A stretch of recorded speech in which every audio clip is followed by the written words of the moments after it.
You must love podcasts if you're listening to this.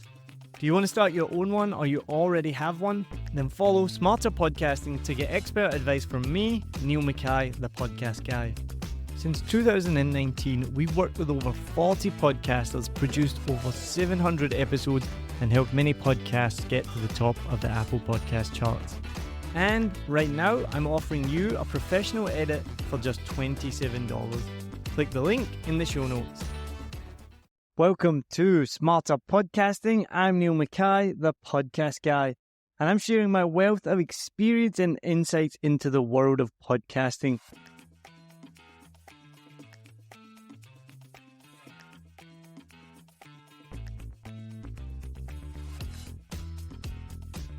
If you've ever dreamt of starting your own show or taking your existing podcast to new heights, then you've come to the right place. My podcasting journey began with a Vietnam podcast in 2019, and it's been an incredible ride ever since. After I lost my job in the pandemic, I decided to turn my passion and my hobby into a business and launched 7 Million Bytes podcast. Podcasting has changed my life, and I now work full-time to help others achieve that dream too. I work with clients around the world, from Vietnam to Israel, the Netherlands and the UK and the US, in a host of diverse fields from marketing, tourism, and a personal favourite of mine, craft beer. Through this show, Smarter Podcasting, I'm thrilled to pass on all the valuable lessons I've learned and help you navigate the exciting world of podcasting with confidence. In every episode, I pour my passion and expertise into providing practical tips, expert advice, and inspiring stories that will fuel your podcasting ambitions.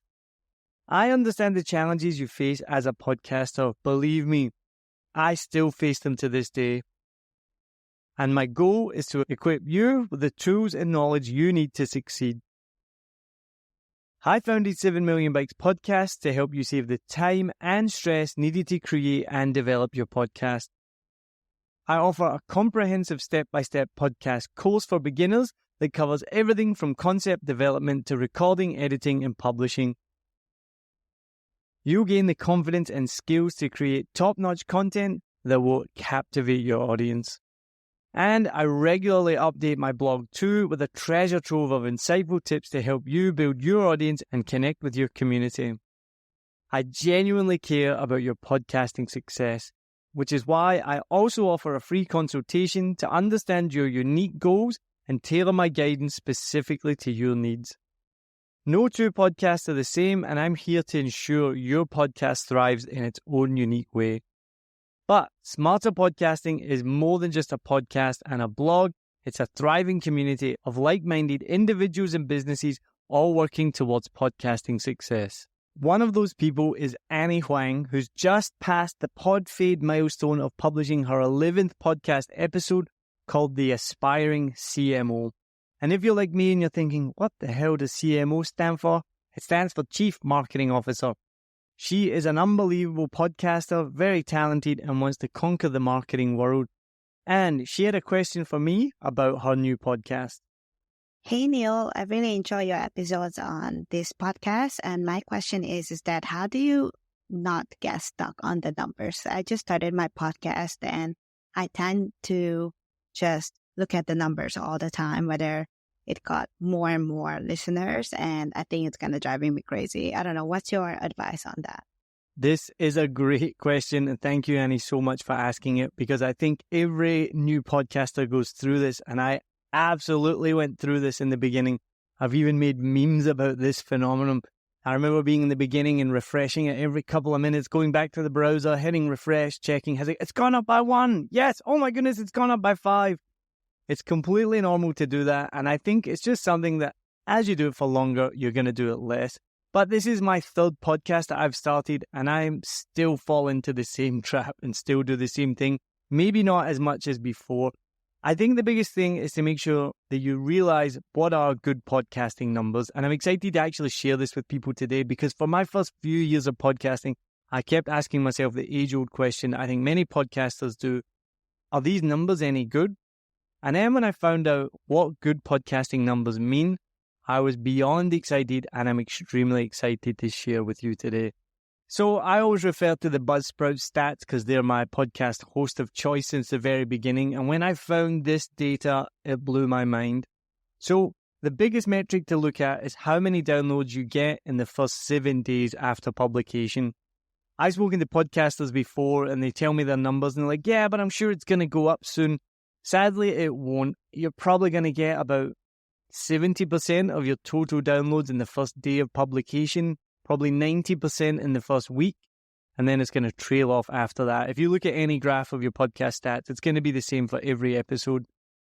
Now, one of the crucial things to remember is, and I found this out recently, why it's important to keep creating content and keep building episodes, and you will see your download numbers go up over time, is that once you build up that back catalog, people are going to find that content and listen to it. So your overall numbers will go up, even though every episode might not be massive each time. But these episode download numbers, so these are what Buzzsprout has shared just recently, and I've tracked these numbers over many years, and they don't change too much.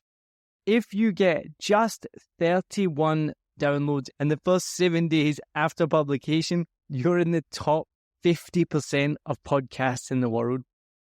If you get over 113 downloads in the first 7 days, you're in the top 25%, 462, the top 10%, 1,100, the top 5%, and if you're getting over 5,000 downloads in the first 7 days, you're in the top 1% of podcasts.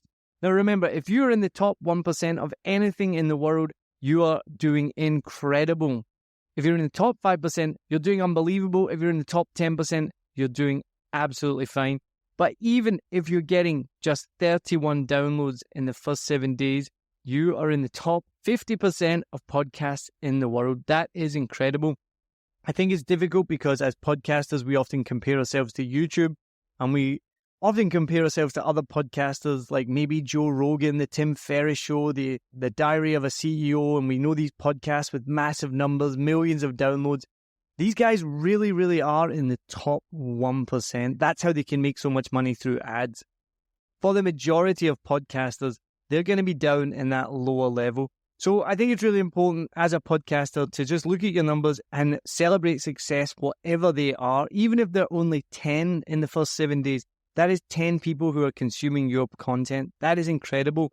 Imagine if you were standing in a room and you had 10, 20, 50, 100 people all listening to you. And the biggest difference with podcasting is the amount of engagement and depth of connection that you get with your listener. Around about 80% of people who start a podcast will listen to the end. Now compare that with YouTube, where some of my videos get 4%.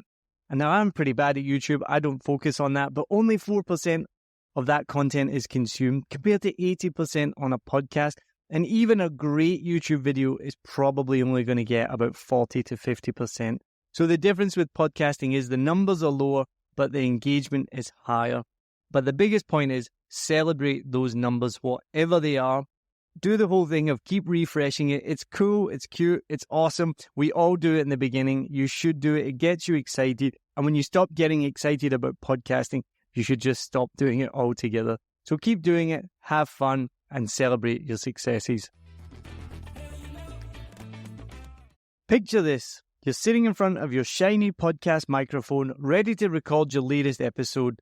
But wait, are you using the right microphone to capture that full richness and resonance of your voice? In this episode, I'll explore a plethora of options that cater to every budget and style. From the budget-friendly to the high-end powerhouses, we'll cover it all. And guess what? You won't need a degree in sound engineering to understand it all. I promise to keep it light. I don't have one either. It's one of the most commonly searched terms is podcasting microphones, and it can be overwhelming and confusing. I'll try to explain it as simply and easily as I can in just under 30 minutes. I'll compare dynamic and condenser mics, break down the differences between XLR and USB connectivity, so whether you're a podcasting newbie, an aspiring host, or a seasoned audio wizard looking to level up your game, this guide is for you. Get ready to discover the podcast microphones that will transform your podcasting experience from meh to magnificent. Now, let's find the best podcast microphone and make your voice shine like a podcasting superstar. Before we dive into the different types of podcasting microphones, let's take a moment to understand the advantages and disadvantages of each type. This will help you make an informed decision when choosing the right microphone for your podcast. So first up, we have the condenser microphone. Condenser mics are highly sensitive and capable of capturing subtle details and nuances in sound. They provide a more accurate representation of the recorded source, making them ideal for capturing vocals and acoustic instruments. However, they can be more delicate compared to dynamic microphones and require proper handling and storage to avoid damage. On the other hand, we have the dynamic microphone. Dynamic mics are resistant to moisture and humidity, making them suitable for outdoor or high moisture environments.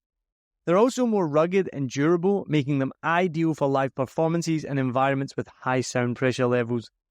However, they can be heavier and bulkier compared to condenser microphones, so it might not be suitable for lightweight and compact setups. Now let's talk about connectivity options. So you have the USB microphones, which connect directly to a computer or a USB-enabled device, which provides a really easy setup and portability. USB mics are often compact and lightweight, making them suitable for on-the-go recordings. However, they may not match the audio quality and versatility offered by high-end studio microphones and professional audio setups.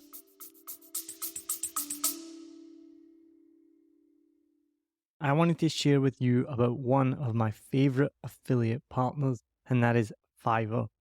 I've been using Fiverr for years for everything from ordering YouTube thumbnails to keyword research, writing podcast articles, even to Canva designs and thumbnails and more. So whether you're a budding entrepreneur, a podcaster, or anyone in between, Fiverr has got you covered. It really is the go-to platform if you want to find freelancers offering a massive range of services to help you on any project. Maybe you need a stunning new logo or just a short animation, whatever you need, you can find it on Fiverr. What I love the most is how easy Fiverr makes it to connect with talented freelancers from around the world, all at prices that will fit whatever your budget is. Plus, with Fiverr's secure payment system, you can trust that your transactions are safe and secure. No dodgy people you meet on Facebook groups that disappear with your money and never give you what you want. What, that's only happened to me? As an affiliate partner, I will get a small commission if you use the link and at no extra cost to you. As an affiliate partner, I will get a small commission if you click my link and you buy something, all at no extra cost to you. And best of all, you will be directly supporting the making of this podcast that you're listening to for free, but it is not free to make. So why wait? Head over to somewhere that you've probably never been before. It's called the show notes. So whatever app you're listening in, if it's Spotify or Apple Podcasts or anything at all, head to the show notes, click on my special link, and then you can browse thousands of gigs ready to help you with your next project. On the other hand, we have XLR microphones, which use an XLR connector for audio connectivity.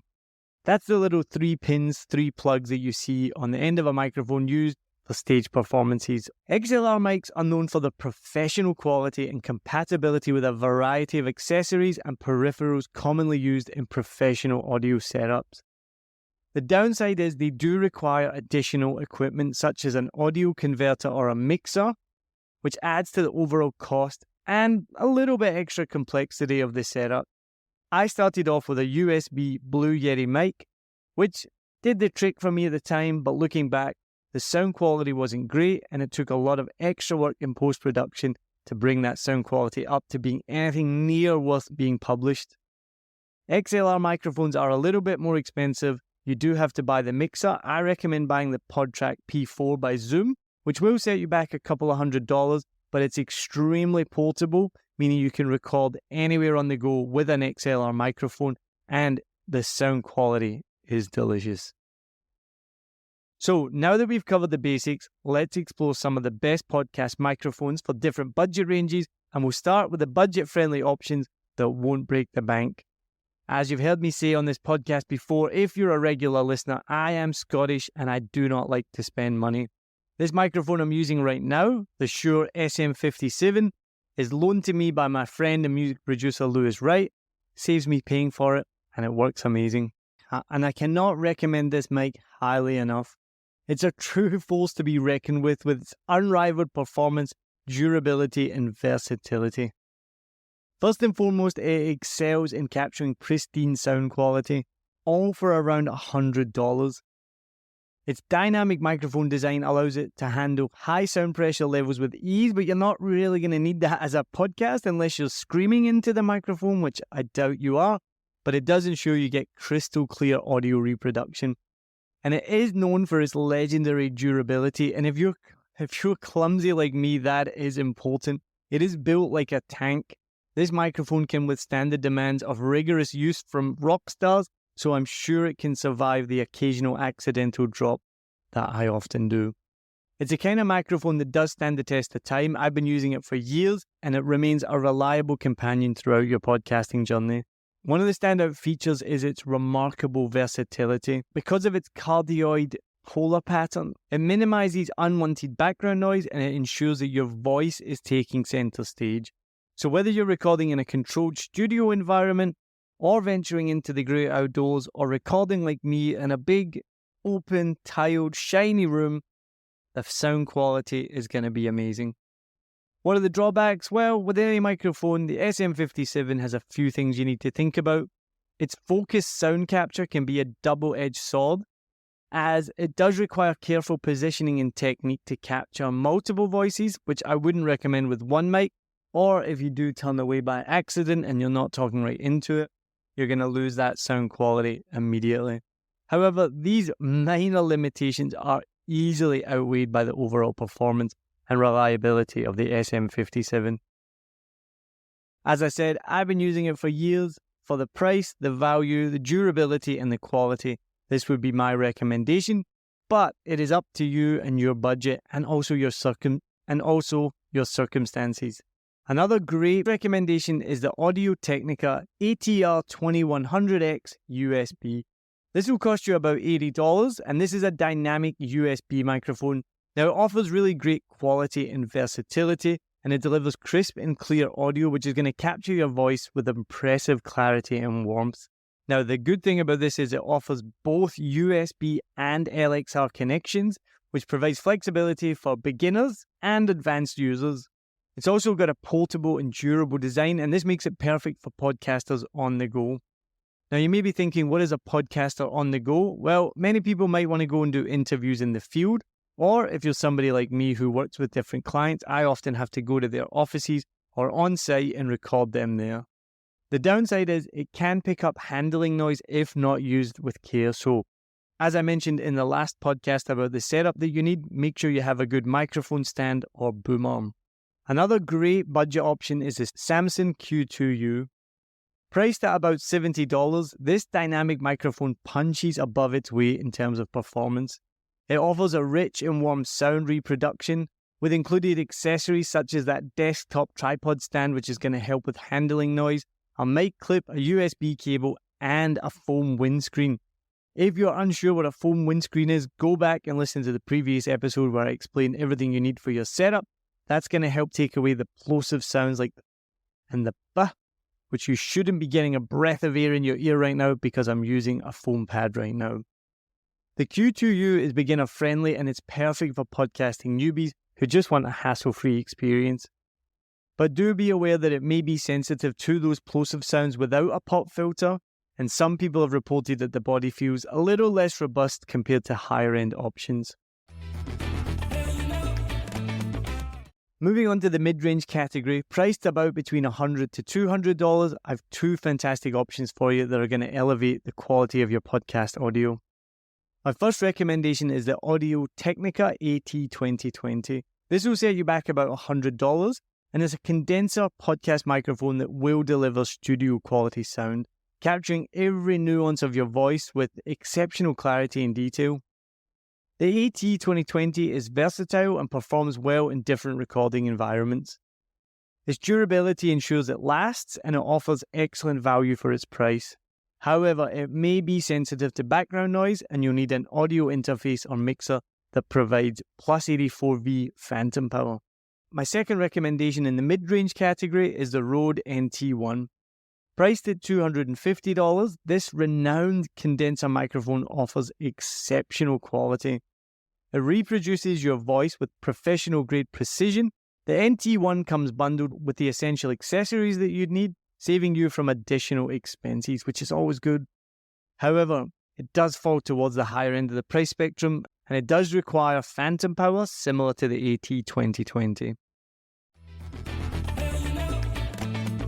If you've got the budget, we're going to jump up and look at the high-end territory with two exceptional podcast microphones that will make your audio shine, but will also set you back a little bit. My first high-end recommendation is the Shure SM7B, and love him or hate him, as used by the one and only Joe Rogan.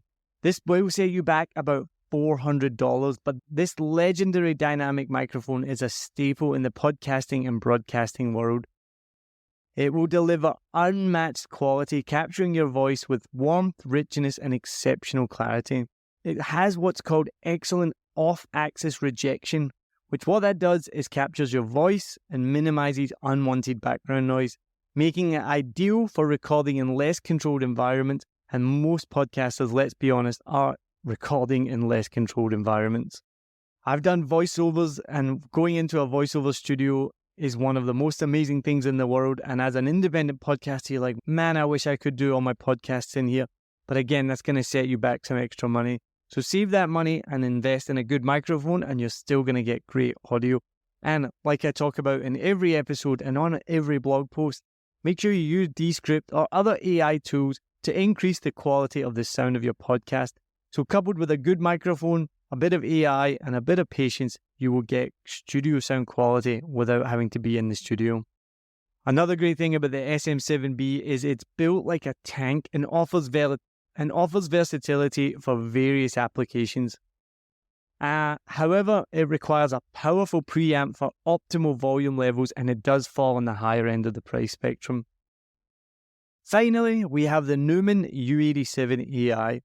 This iconic condenser microphone is the gold standard for podcasting, and you see why the price of over $2,500. It offers impeccable sound reproduction, capturing your voice with transparency, detail, and natural warmth. The U87Ei is known for its versatility, craftsmanship, and aesthetic appeal. It comes bundled with essential accessories, so it means you have everything you need as soon as you get it out of the box. But it does require a significant investment due to its price, and it may be more sensitive to room acoustics. Alongside choosing the right microphone, there are several other factors that do play a significant role in achieving optimal sound quality for your podcast. So don't run out and buy the Neumann U87Ei for over $2,500 and think, that's it, the sound is going to be amazing. There's a few other things you need to consider. And as I said, go back to the previous episode where I cover everything you need for a podcast setup. One of them was a pop filter or a windscreen, and these are accessories that help reduce those plosive sounds I mentioned, also minimizing unwanted breath noise that, as a podcast editor, you hear it a lot. The breath in, maybe you can hear that, maybe not. But these are essential for improving the audio quality. And some microphones do come with built-in pop filters, so check that out when you do buy the microphone. Another thing that's overlooked is proper microphone technique. Make sure you maintain a consistent distance from the microphone and avoid unnecessary movements and positioning. Things like avoiding unnecessary movements and positioning the microphone correctly can make a significant difference in sound quality. As my sound producer and friend Lewis Wright recommends, you want to be about a fist's length away from the microphone or even closer. One time I was recording a client, and he loved to talk in his chair and move right back and lift his head right back up and continue the conversation while he talked to the ceiling, and I had to continually tell him to look back into the mic. So mic placing is really important, and make sure as well you're not touching it lots. I'm using a boom arm because I like to talk with my hands. I will knock the boom arm, but I've got it set up that you shouldn't be able to hear any vibrations right now. But if you do knock it, take a breath and just restart your sentence again so that you can edit it out later. And as I mentioned, if you do decide to go with an XLR mic, then you do want to get a good quality audio interface like the Zoom H5 or H6, or my recommendation is the PodTrack P4, also by Zoom, because of its ease of use and its lightweight. And as I just mentioned, make sure you get yourself a boom arm or a mic stand. A mic stand takes up a bit more floor space and a bit less adjustable. With the boom arm, I've got it attached to my desk and I can easily move it when I need to. And lastly, maybe the most important thing out of everything is the audio editing software that you use. This can really further enhance your recordings. You can adjust the levels, remove background noise, equalize the sound, and apply other effects to optimize the overall quality of your podcast audio. And that is why I'm a massive proponent and advocate for Descript. I am not an audio engineer, and I used to have to send off my podcast to Lewis Wright and ask him to enhance the audio because he is an audio genius.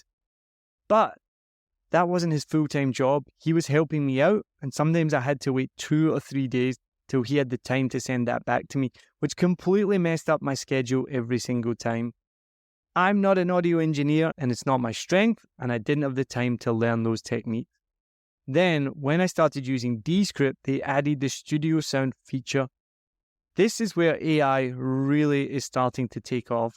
Thanks to using AI technology, you can press a button, you can take any audio and enhance the quality. Now, studio sound isn't perfect.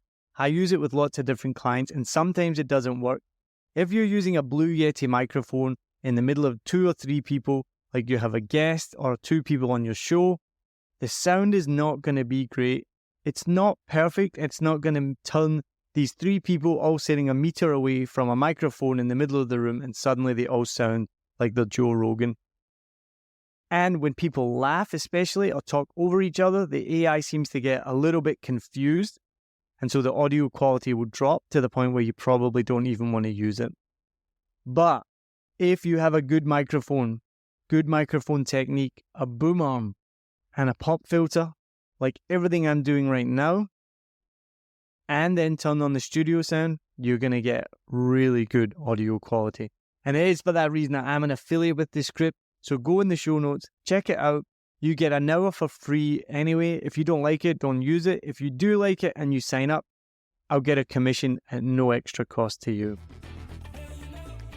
So there you have it. That is my guide to the best podcast microphones for any budget in 2023. Remember, achieving excellent sound quality is a combination of using the right equipment, creating a suitable recording environment, and employing proper techniques during recording and post-processing. I hope this episode has helped you in choosing the perfect microphone for your podcasting journey. Please leave me a message, just like you heard Annie at the beginning of the show. There is a link in the show notes for SpeakPipe. It's so easy to do. You can leave me a message or a question, and I will get back to you on the next episode. So get out there and go and create amazing content for your listeners, and please share it with me so I can hear what you do. If you do have any questions or need further guidance on podcast setup ideas or further guidance on anything podcasting, please don't hesitate to reach out. As I said, I do offer a free consultation. I'm here to help you on your podcasting journey and provide the support you need to succeed.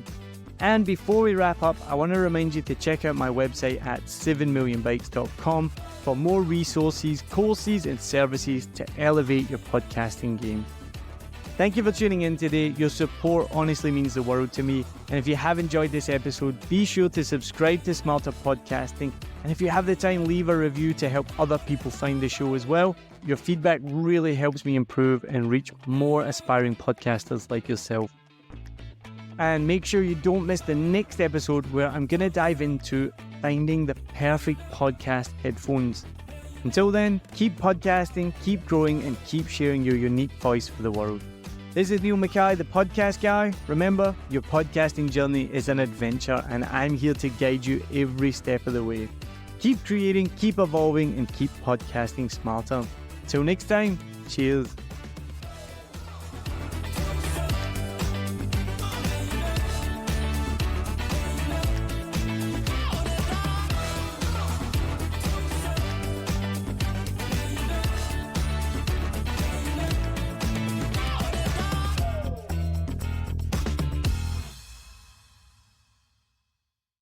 Hi, my name is Sal Jeffries. I run the Mindset, Mood and Movement podcasts.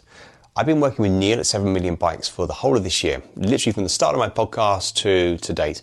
And I want to say a couple of things. So when we record the podcast, sometimes there are things that I need tweaking. There could be edits or clips. It's really simple. I give those instructions to Neil, he gets it sorted.